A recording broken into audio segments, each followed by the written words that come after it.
A você já foi dado alguma vez a responsabilidade de fazer algo contra a sua vontade? Vamos falar de um personagem que foi chamado a fazer algo a qual ele não queria. E como sair dessa situação se quem está chamando a fazer algo é o próprio Deus? Um personagem bíblico chamado Jonas, ele é chamado por Deus a levar a mensagem do amor de Deus a um povo chamado ninivitas. Mas o coração de Jonas não estava disposto a fazer isso, porque ele conhecia esse povo e esse povo era muito mau. Eles eram impiedosos e Jonas sabia o quanto esse povo havia feito mal à sua nação, que era Israel. E isso era incabível na mente, no coração dele, que Deus pudesse salvar um povo tão cruel. E a narrativa aqui propõe Nínive como um paradigma de pecado. A gravidade da questão torna a missão de Jonas extremamente delicada. Vamos ver o que aconteceu? Fique comigo e você vai se surpreender com essa história. E o tema central é como Deus opera de maneira soberana e surpreendente, mesmo quando o homem tenta fugir da sua vontade. A soberania de Deus enfatiza que Deus ele reina sobre todas as coisas, incluindo os elementos da natureza. Podemos observar aqui Jonas, ele virando as costas para aquilo que Deus havia lhe ordenado. O capítulo 1, verso 1 de Jonas diz: a palavra do Senhor veio a Jonas, filho de Amatai, dizendo: levante-se, vá à grande cidade de Nínive e pregue contra ela, porque a sua maldade subiu até a minha presença. Levantando-se, vai para a grande cidade de Nínive e pregue contra ela. Jonas se levantou, mas para fugir da presença do Senhor, para Tarsis. Desceu a Jope e encontrou um navio que ia para Tarsis. Pegou a bagagem e embarcou no navio para ir com eles para Tarsis, para longe da presença do Senhor. Jonas, ele dá as costas para aquilo que o Senhor havia proposto para ele fazer. O fracasso de Jonas, o missionário, é retratado em um momento de insensibilidade espiritual, pois lemos no verso 3, ele fugindo para longe da presença do Senhor, como se isso fosse possível. Mas o verso 4 já vai falar da ação poderosa de Deus para resgatar esse missionário fujão. Veja o que diz: mas o Senhor lançou sobre o mar um forte vento e levantou-se uma tempestade tão violenta que parecia que o navio estava pronto a se despedaçar. Então os marinheiros ficaram com medo, lançaram no mar a carga que estava no navio, para que ele ficasse mais leve. Jonas foge da presença de Deus, pois sabia que Deus é grande em misericórdia. E é muito interessante, quando ele decide fugir, pegar aquele navio, veja que nada faltou. Ele teve o dinheiro para comprar passagem, tinha um navio que estava já prestes a sair. Aparentemente, a decisão dele estava tudo ocorrendo bem. Ele entra para o navio, procura o porão do navio e lá ele deita e dorme. E o que o Senhor fez? O que o Senhor faz para impedir tudo isso? Até agora, neste momento, nada. Mas lendo esse versículo 4, a gente já percebe a intervenção de Deus. Com toda sinceridade, é possível fugir de Deus? O salmista, lá no Salmo 139, ele responde isso. É verdade que o pecado, ele afeta o nosso juízo, o nosso pensar.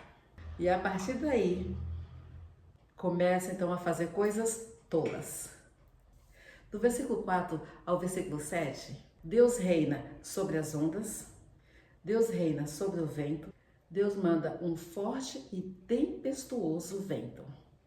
A tempestade era tão forte que até os marinheiros eles perceberam que não era uma tempestade natural. Então eles começam a agir, lançam fora toda a carga do navio para que o navio pudesse ficar mais leve para flutuar sobre aquelas terríveis ondas. Quanto mais eles pediam aos seus deuses para que aquela tempestade cessasse, mais forte ela ficava. Até que então o capitão percebe que tinha uma pessoa lá no porão e ele sabia que aquela tempestade não era uma tempestade natural. Então ele vai até Jonas e pergunta a Jonas como que ele poderia estar dormindo diante de tamanha tempestade. Ao pensar sobre isso, nesse sono que Jonas estava tendo, num momento tão difícil, tão turbulento, uma pessoa dorme profundamente. Quando nós nos afastamos do Senhor, damos as costas para o Senhor, não queremos mais ser achado por Deus, buscamos nos refugiar em nós mesmos. Com esse sono tão profundo de Jonas, mostra que isso também é algo que acontece com todo aquele que dá as costas para o Senhor. Consegue dormir, consegue ignorar as ações de Deus, o chamado de Deus. Um navio ali estava prestes a partir em pedaços, mas não teve como ignorar que aquela tempestade, ela era algo sobrenatural. Os próprios marinheiros, que nem conheciam o Deus vivo, não tinham essa experiência ainda com esse Deus todo-poderoso, eles reconheceram que ali era algo espiritual. E apesar de Jonas estar com seu coração endurecido, todo aquele endurecimento vem à tona e fica visível para todos ali que ele era a causa daquela situação. O dormir de Jonas, ele mostra a insensibilidade espiritual, onde você não ouve nada, você não quer saber de nada e você não sente nada. E pergunta a ele, o que se passa com você? E ainda chama ele, levanta e invoca o seu Deus. Talvez assim ele se lembre de nós para que não pereçamos. Deus, ele restaura na sua própria maneira, no seu tempo, da forma que ele quer e no tempo de acordo com a sua vontade. Nos diga quem é o culpado para este mal que nos aconteceu. Qual é a sua ocupação? De onde você vem? Qual a sua terra? E de que povo você é? Olha quantas perguntas. Mas Jonas, ele responde, ele diz o seguinte: eu sou hebreu e temo ao Senhor, o Deus do céu que fez o mar e a terra. Então os homens ficaram com muito medo e perguntaram: o que é isso que você fez? Pois aqueles homens sabiam que Jonas estava fugindo da presença do Senhor, porque ele lhes havia contado. E aí vem a pergunta: o que devemos fazer com você, Jonas, para que o mar se acalme? Minhas queridas, essas perguntas todas, imaginem como isso cai dentro do coração e da mente de Jonas. Aquela pressão toda, o medo tomando conta daqueles homens. A resposta de Jonas, quando ele fala, eu sou hebreu e temo ao Senhor. Minhas queridas, pense aqui comigo. Ele disse que teme ao Senhor, sabe que Deus é criador dos céus, da terra e daquele mar onde eles estavam passando por aquela terrível experiência. Se ele sabe quem é esse Deus, como que na mente dele é cabível fugir da presença desse Deus? E percebemos que Jonas deixou de testemunhar quem é este Deus quando ele foge, quando ele vira as costas para Deus, quando ele não quer mais saber de ouvir a voz de Deus. E Deus mostra aqui que ele não faz distinção entre seres humanos. E essa é a atitude que Jonas ele não entende. A outra pergunta que os marinheiros fazem, né? Se Deus é tudo isso para você, por que você está fugindo dele? Hoje, a gente vê as pessoas fugindo da presença do Senhor, assim como Jonas fez. Porque, às vezes, não estão de acordo com uma coisa aqui, com outra ali. E quando você pergunta Por que você está fugindo de Deus? A pessoa não tem resposta para dar.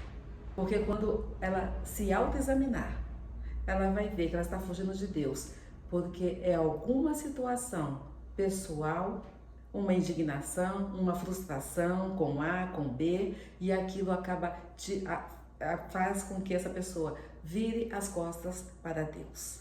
Foi o que aconteceu com Jonas. Ele estava indignado, porque Deus falou que era para ele anunciar a salvação àquele povo. E era um povo muito hostil, muito hostil.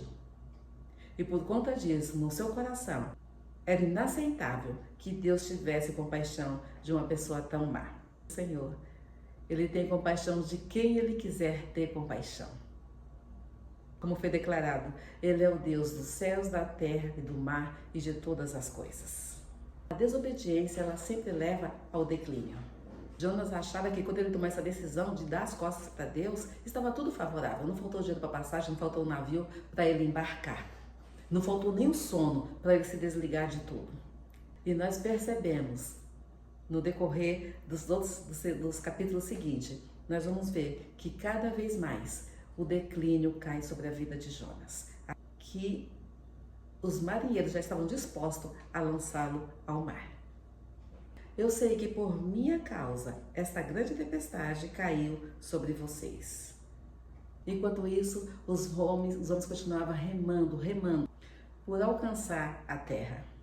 Mas de nada adiantava, quanto mais esforço eles faziam, mais a tempestade ficava violenta. E ali eles clamam ao Senhor, aqueles homens que até então não conheciam a Deus, através daquela experiência terrível, eles clamam a Deus. E veja a oração que eles fazem. Senhor, rogo-te que não nos deixe perecer por causa da vida deste homem. Não faça cair sobre nós este sangue inocente, porque tu, Senhor, fizeste o que foi do teu agrado. Em seguida, os marinheiros pegaram Jonas e o lançaram ao mar. E a fúria do mar se acalmou. Então esses homens temeram muito ao Senhor, ofereceram sacrifício ao Senhor e fizeram votos. E o Senhor ordenou que um grande peixe engolisse Jonas, e Jonas esteve 3 dias e 3 noites no ventre de um grande peixe. Nesse período de tempestade que aqueles homens estavam passando, vidas se converteram ao Senhor, vidas buscaram ao Senhor, pedindo até perdão ao Senhor pelos seus pecados e ofereceram sacrifício a Deus. Às vezes nós achamos que pelas nossas ações, pelo que fazemos, pelo que falamos, nós podemos aplacar a tempestade que está em volta de nós. Aqueles homens se esforçaram muito para que isso acontecesse. Às vezes você, minha amiga, você, minha irmã, também tem se esforçado muito para acalmar as tempestades em sua vida. Mas todas as tempestades que vêm sobre nós, nenhuma delas está fora do controle do Senhor. E o Senhor bem sabe que aquela tempestade era para resgatar Jonas. E muitas das tempestades que passamos é o Senhor trabalhando para resgatar vidas, para te resgatar, para resgatar aqueles que estão em volta de você, assim como estavam aqueles marinheiros. E a tempestade aqui era de vida e de morte. Às vezes a tempestade que você passa pode ser que seja assim também, de vida e de morte. Quando não, nos rouba tudo, nos rouba a alegria, nos rouba a paz, nos rouba o desejo pela vida. Mas o Senhor aqui, Ele mostra dentro desse contexto, dessa narrativa do livro de Jonas, que não há tempestade que o Senhor não possa acalmar. Essa calmaria, ela vem, só o próprio Deus é que sabe dizer.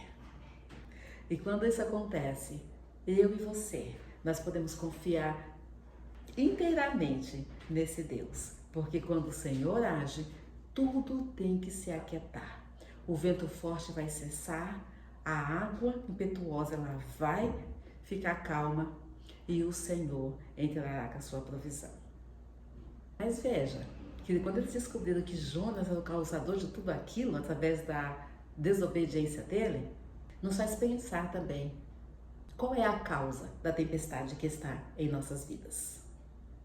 Qual é o objetivo do Senhor em permitir tal tempestade? Eu não posso responder. Eu não consigo responder a causa das tempestades que eu passo. A ira de Deus sobre o pecado só pôde ser aplacada quando Ele enviou o seu Filho Jesus Cristo para que nós, através de Jesus, que é o caminho, a verdade e a vida, pudessem então pavimentar um caminho de perdão para que nós chegássemos até Ele a salvos. Vemos aqui Jonas, que diante de tudo aquilo, aquela tempestade, ela só foi aplacada quando Jonas foi lançado ao mar. As maiores tempestades de nossas vidas serão aplacadas quando nós reconhecemos que Jesus, Ele já se sacrificou por mim e que você entenda que por você também. Uma oração maravilhosa que os marinheiros eles fizeram, pedindo a Deus que não imputasse a morte de um homem inocente sobre as suas mãos, mas que eles também reconheceram que Deus é soberano sobre todas as coisas e depois eles puderam cultuar ao Senhor. Talvez o que precisa para acalmar a tempestade da sua vida, da minha vida, é nós buscarmos mais o Senhor em oração. É nós nos lançarmos diante do Senhor, que esse já deu a vida por nós, e confiar inteiramente em seus cuidados, no seu amor, na sua graça e na sua misericórdia. Deixar que todas as reservas sejam lançadas no mar, para que nós possamos nos lançar inteiramente diante do Senhor. Deus ensina obediência aos marinheiros. Deus ensina a eles a adorarem, pois nunca tinham visto algo daquele tipo. Deus tem sempre um propósito centralizado em Cristo, em tudo o que Ele faz. Jesus, em Mateus 12, o verso 38 em diante, diz o seguinte: Então alguns escribas e fariseus disseram a Jesus: Mestre, queremos ver algum sinal feito pelo Senhor. Mas ele respondeu: Uma geração perversa e adúltera pede um sinal, mas nenhum sinal será dado senão o do profeta Jonas. Porque assim como Jonas esteve 3 dias e 3 noites no ventre do grande peixe, assim o Filho do Homem estará 3 dias e 3 noites no coração da terra. Ninivitas se levantarão no juízo com esta geração e condenação, porque se arrependeram com a pregação de Jonas. Aquilo que aconteceu séculos atrás, quando Jesus ele veio a este mundo, ele usa esse exemplo de Jonas. Vamos orar. Pai querido, a tua palavra ela é tremenda. Ela tem um poder de transformar, poder de curar, poder de salvar e poder de nos fazer enxergar o teu propósito e a tua vontade para as nossas vidas. Pai, que essa palavra alcance vidas, que transforme corações, mente, para que as nossas vidas elas sejam inteiramente para o seu louvor e para a sua adoração. Ajuda-nos, Senhor, a compreender essa grandiosa palavra, para que nós possamos ser sensíveis à tua voz e obedecer à tua palavra. Ó Deus querido, acalme a tempestade, Senhor, na vida daqueles que estão ouvindo agora esta mensagem. Só o Senhor sabe, ó Pai, a tribulação, a confusão, só o Senhor sabe, Senhor Jesus, as dificuldades que cada um tem enfrentado. Mas em nome de Cristo Jesus, ensina, ó Senhor, a cada um a buscar a tua face e a lançar todas essas questões diante de ti. Essa oração que fazemos em nome de Jesus. Amém. A semana que vem nós vamos continuar a falar um pouco mais sobre este missionário que fracassou. Se você gostou, já compartilha com alguém, deixa o seu like e se você não é inscrito no canal, se inscreva. Beijinho no coração.